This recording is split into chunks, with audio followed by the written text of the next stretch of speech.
Kuram no 4 pretendentiem uz atgriešanos Ārkārtas akadēmijā tu dot priekšroku? Es uzskatu, ka viņi visi ir pelnījuši atgriezties, jo šī iespēja ir vienkārši fantastiska. Bet šoreiz es priekšroku dodu Kristapam. Tas būs Kristaps Čimbars, un tas tā būs. Tur nav meitenes, piedodiet, bet... Uzminiet, kuru es tad gribēšu redzēt atpakaļ. Uzminiet. Kristapu, ja? Jā.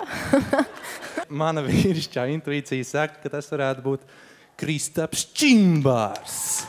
Tikai viens ir tas, kurš ir ieguvis šovakar jūsu visu kopējās simpātijas. Un akadēmijā, lūk, viņi visi 4 vēlreiz. Mādē, Kristaps, Lijā un Laima. Kurš no viņiem atsāks mācības Ārkārtas akadēmijā, to mēs uzzināsim tūlīt pat. Vīrišķā intuīcija šoreiz nemelo.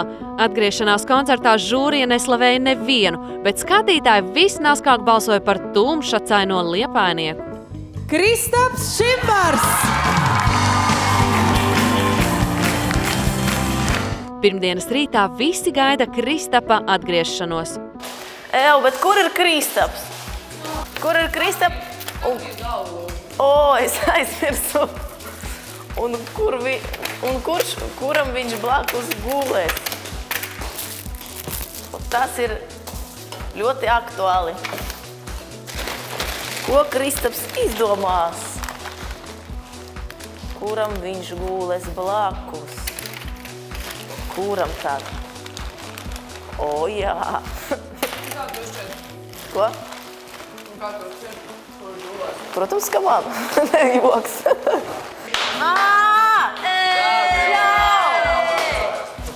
Atpakaļ mājās. Welcome home. Čau! Wow! Čau. Mēs atkal esam 6 džeki. Mēs esam 6 džeki. Iesagulēt pie Marika.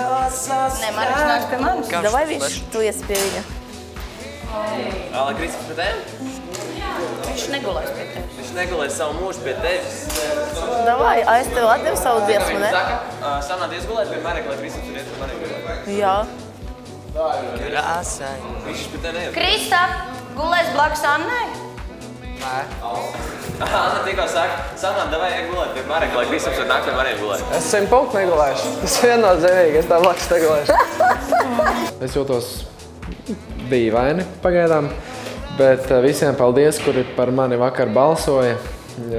Tiešām liels paldies, jo devāt man otru iespēju. Un tagad es mēģināšu sev pierādīt, cik vien spēcīgi to varu izdarīt un taisīšu šovu.